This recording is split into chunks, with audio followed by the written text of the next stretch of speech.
Bonjour, donc je suis maintenant avec Wassim et Cyril, donc, qui ont donné chacun deux conférences, donc une ensemble sur Angular et la deuxième donc sur les bots, et c'était toi Wassim.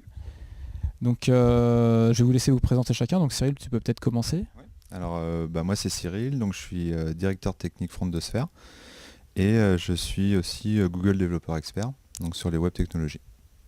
Ok, merci, et toi aussi. Donc moi c'est Wassim chez GAM, je travaille chez Sphère en tant que développeur advocate et je fais partie aussi du programme G2 en web technologie et plus récemment en Google Assistant. D'accord, alors le programme GDE c'est quoi exactement? Ouais, je vais laisser Wassim, il parle beaucoup mieux que moi là-dessus.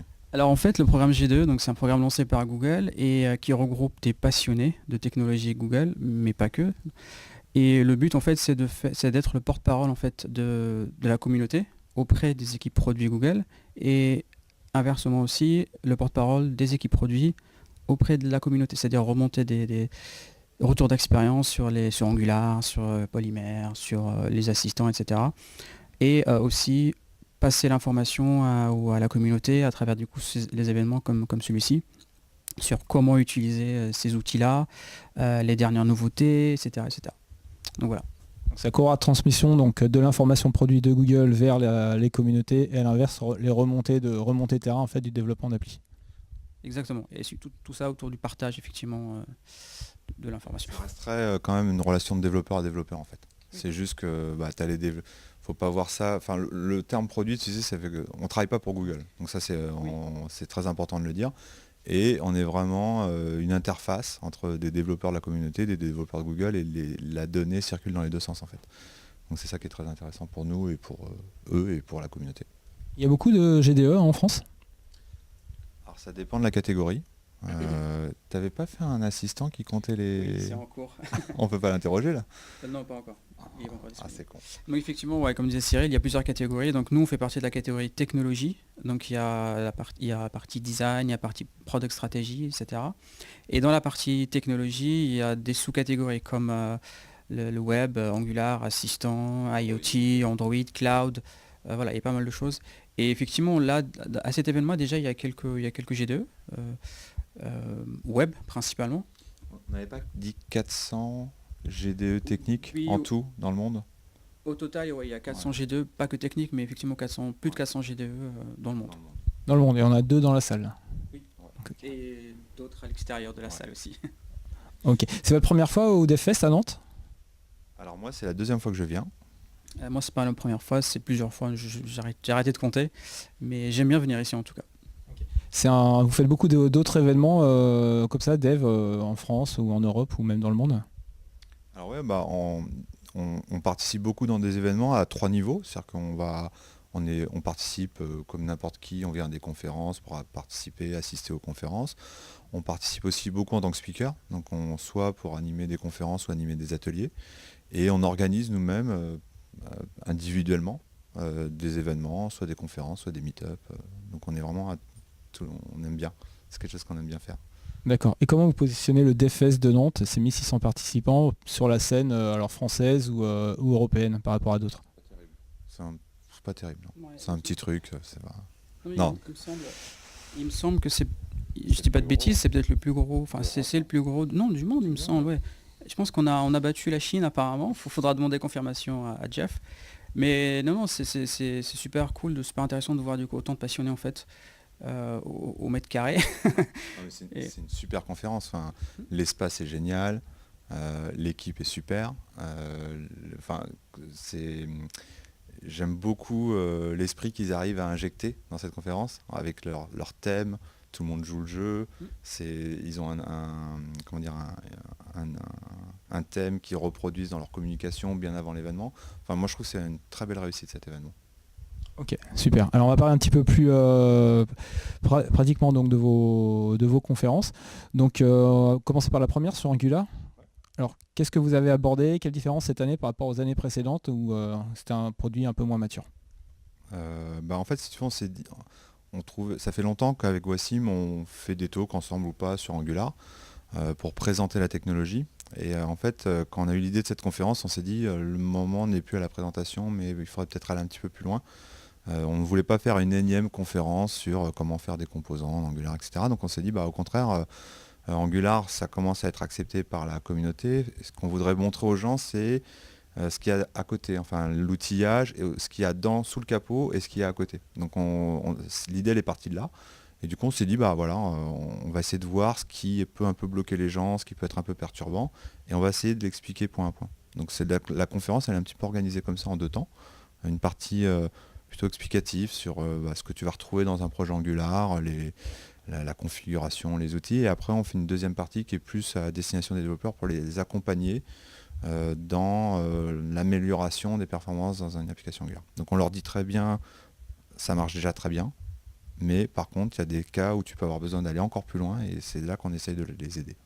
D'accord. Ça se matérialise sous la forme d'une checklist, de quelque chose comme ça? Oui, c'est effectivement des bonnes pratiques. Donc Angular fournit déjà en fait tout le nécessaire pour faire des applications performantes.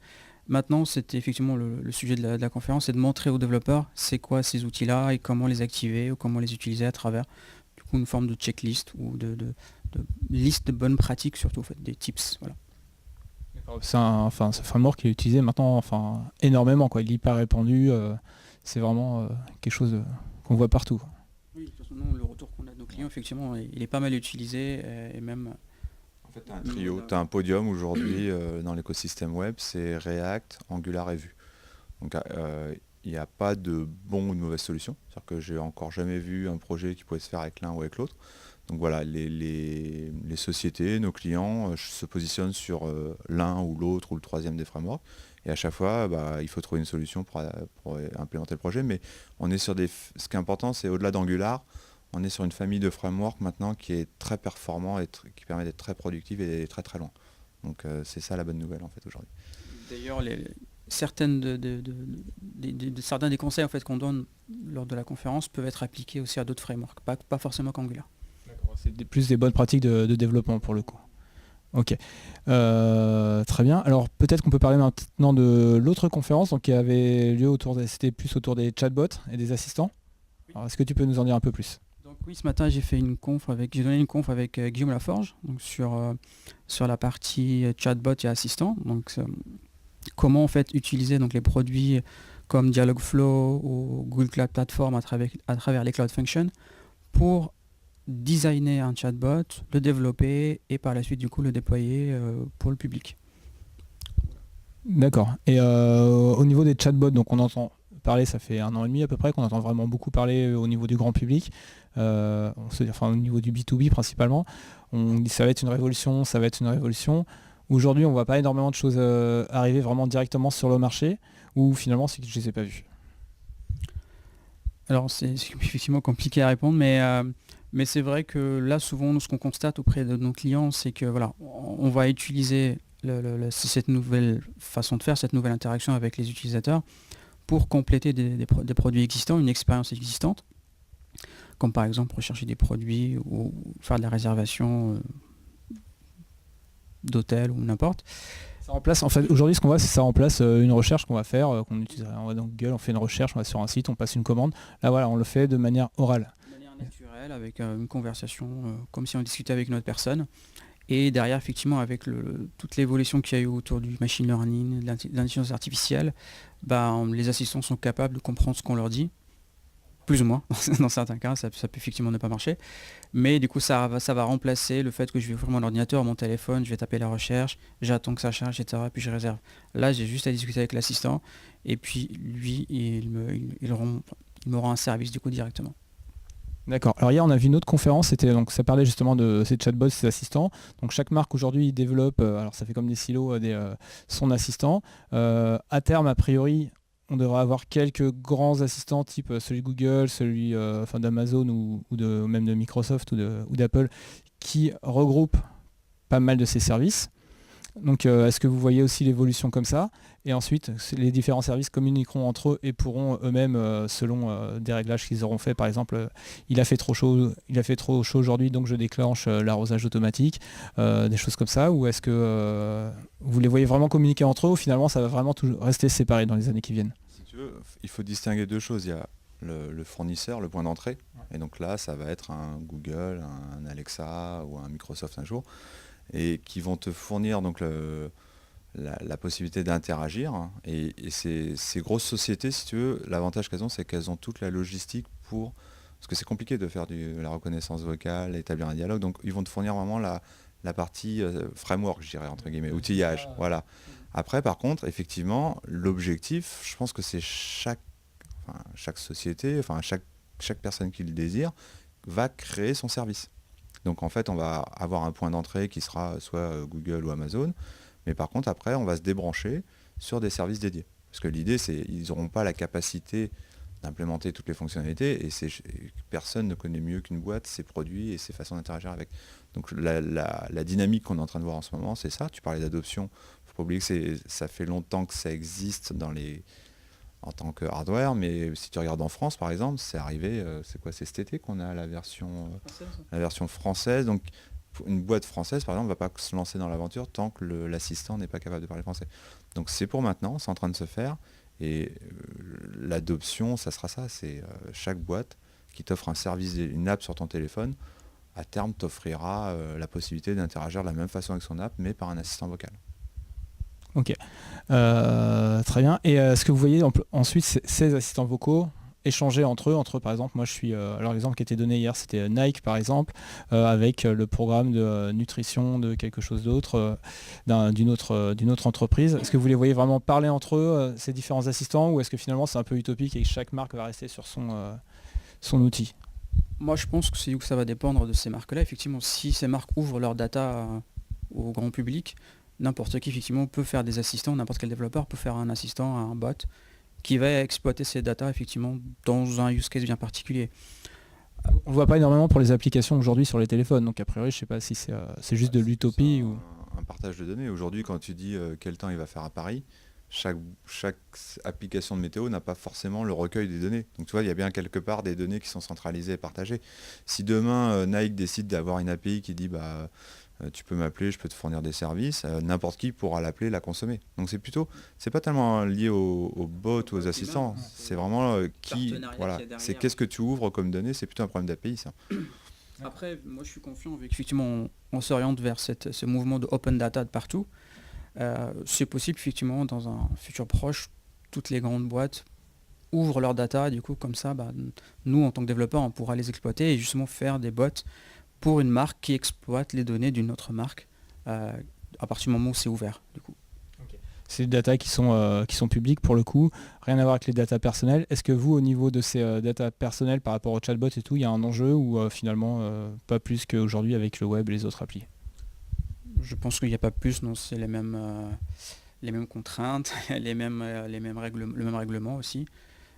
Nous, quand on fait des chatbots pour nos clients, les informations qu'on demande en fait à l'utilisateur, c'est les informations qui sont fournies par la marque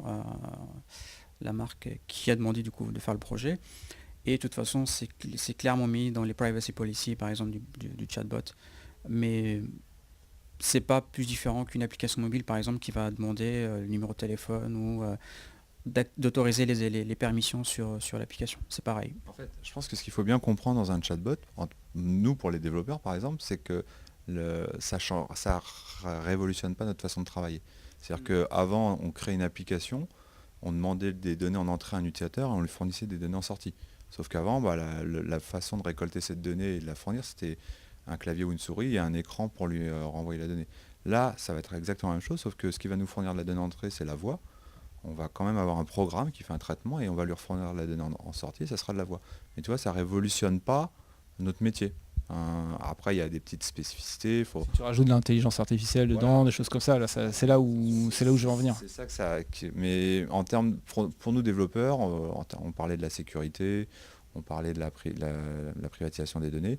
C'est pas la technologie d'assistant qui change quoi que ce soit. D'accord. Voilà. C'est ce qu'on en fait en fait. Après, par contre, ce qui effectivement va révolutionner, je suis quasi sûr, notre façon de travailler dans peut-être les 10 ans à venir, c'est l'intelligence artificielle, c'est le machine learning. Et tout ça, c'est exactement ce qui s'est passé avec les téléphones il y a 10 ans. Avant 2007, personne naviguait sur un téléphone, ou c'était compliqué avec les PDA en tout cas. Là, c'est démocratisé, tout le monde a un téléphone. Pareil, là maintenant, commence à apparaître des chatbots où derrière, on a un peu d'intelligence artificielle. Et dans 10 ans, qui sait ce que ça va donner, donc à voir dans 10 ans du coup. Ok. Est-ce que vous avez des exemples de chatbots que vous avez développés ou dont vous avez entendu parler, qui sont vraiment innovants, qui pourraient me faire un petit effet waouh, quelque chose comme ça, ou qui vous plaisent particulièrement parce que c'est votre dada, quoi. Malheureusement j'en ai, mais je ne peux pas en parler. Si tu peux parler de ceux que tu as fait. Après personnellement oui, mais pas pour nos clients. On peut pas en parler parce que Mais oui, les projets personnels, oui, je peux en parler avec plaisir, au contraire. Après, souvent, les chatbots que je fais personnellement sont destinés aux développeurs, parce que c'est quelque chose qui me tient beaucoup à cœur, en fait. Améliorer On a un public de développeurs. Voilà. Donc c'est améliorer l'expérience l'expérience du développeur.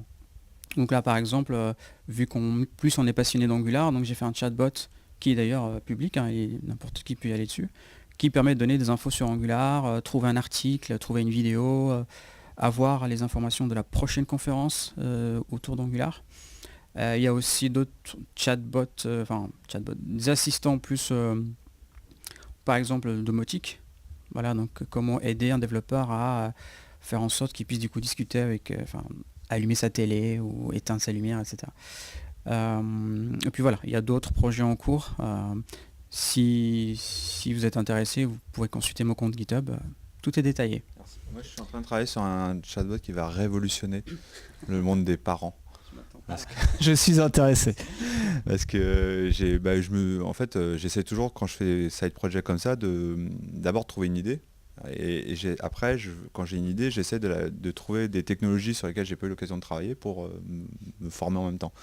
Et là, j'avais une idée et je voulais vraiment travailler sur les chatbots. Moi, j'ai mes gamines qui rentrent toutes seules de l'école, qui prennent le métro et tout.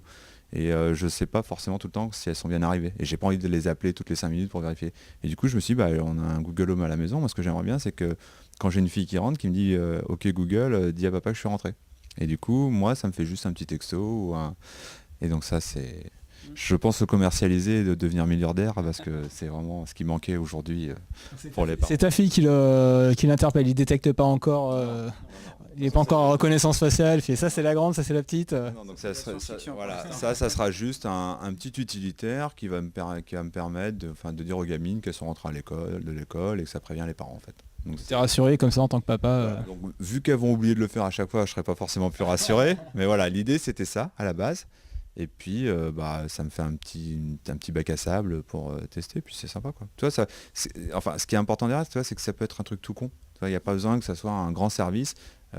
Mes enfants vont interagir. Ça répond à un problème. Voilà. Et ça va durer 2 minutes l'interaction, ça va pas être compliqué à coder. Et puis voilà quoi. J'ai là par exemple un collègue, Olivier, qui en ce moment est en train de développer en fait un chatbot pour le Bitcoin en fait, pour connaître la valeur du Bitcoin ou n'importe quelle crypto-monnaie. Voilà, donc c'est juste d'apporter un service qui existe déjà, mais l'utiliser avec un assistant directement via la voix, c'est rapide en fait. Plutôt que prendre le téléphone ou prendre l'ordinateur et commencer à chercher, il suffit juste de poser la question et du coup on a la réponse directement. Donc, c'est assez bluffant en plus. Moi je suis un peu plus vieux donc j'ai pas l'habitude d'interagir vocalement avec que ce soit un téléphone ou un assistant. Mais par contre je vois mes enfants ou leurs copains, c'est vraiment pour eux dans leur gène maintenant. C'est-à-dire qu'eux ils ont les réflexes et je suis toujours bluffé par la pertinence des questions qu'ils pensent à poser, la façon dont ils tournent la question pour avoir une réponse pertinente en fait. Et c'est peut-être pas ma génération, mais en tout cas c'est en train d'être adopté à mort par les générations qui arrivent. C'est marrant parce qu'il y a une étude qui a été faite apparemment, l'intelligence artificielle qu'on a actuellement en fait, à un niveau d'un enfant de 6 ans. Donc imaginez ce que ça va donner quand elle aura ton niveau. Dans 10 ans, elle aura 16 ans, c'est ça dans 10 ans, elle aura 80 ans, ou voire beaucoup, elle nous aura dépassé. C'est exponentiel en fait, donc ouais. Ça va être super intéressant, en tout cas pour nos développeurs, hein, d'un point de vue développement. Ça va être super excitant comme futur. D'accord, alors si en conclusion sur les chatbots, je dis que en fait c'est rien de nouveau, c'est une appli, sauf qu'elle est pilotée par la voix, et donc on encourage tous les développeurs à se lancer dedans et y aller sans frein. Est-ce que c'est assez juste ? Plus ou moins. En fait, ce qui est de nouveau dans les chatbots, c'est l'intelligence qu'il y a derrière. C'est la reconnaissance du langage naturel. Parce qu'en fait, il y a peut-être 10 ans, ou même toujours, en fait, les IRC, on faisait des bots sur IRC. On pouvait coder des bots, du coup, mais ces bots n'étaient pas du tout intelligents. C'est-à-dire qu'ils connaissaient un subset de phrases qu'on implémentait.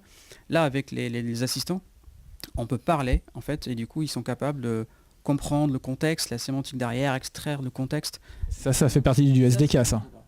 Ça fait partie même de l'infrastructure en fait de cette révolution en fait autour du machine learning qui fait que le bot il apprend en continu en fait. Donc c'est ça qui est révolutionnaire. Par contre les use cases pour l'instant, voilà, rien de révolutionnaire sur le use case. Côté développement, quand même, j'ai caricaturé un petit peu en disant que c'était ce qu'on faisait déjà depuis longtemps. Tu as quand même une petite courbe d'apprentissage où tu vas transformer un esprit analytique. Enfin, c'est un peu ce qu'on faisait avant, c'est très procédurial, c'est des algorithmes, tu vois. Là, il y a un switch à faire quand même parce que tu vas presque coder une conversation. Et enfin, moi qui ai découvert le truc, c'est vraiment le gap à franchir et qui est vraiment passionnant. C'est plus des ifs and else avec des variables et des mots en anglais, c'est comment je vais construire ma conversation. Et du coup, ça amène une nouvelle dimension au travail. Selon la façon de parler, selon le vocabulaire, selon plein de choses, ça a des variables qui sont très différentes. Les intentions sont différentes. Tu dois anticiper les questions que ton client va poser à l'application et tu dois travailler les réponses. Et c'est rare qu'un service, ça soit une question, une réponse. C'est un échange donc qui va te permettre d'arriver à la bonne réponse. Donc c'est peut-être ça le côté un peu challengeant et nouveau qu'il y a avec les bots. Un côté rigolo pour ceux qui ont envie de se lancer dedans. C'est ça. Ok. Bon, merci Wassim, merci Cyril. Merci à vous. Merci à vous. Et à bientôt.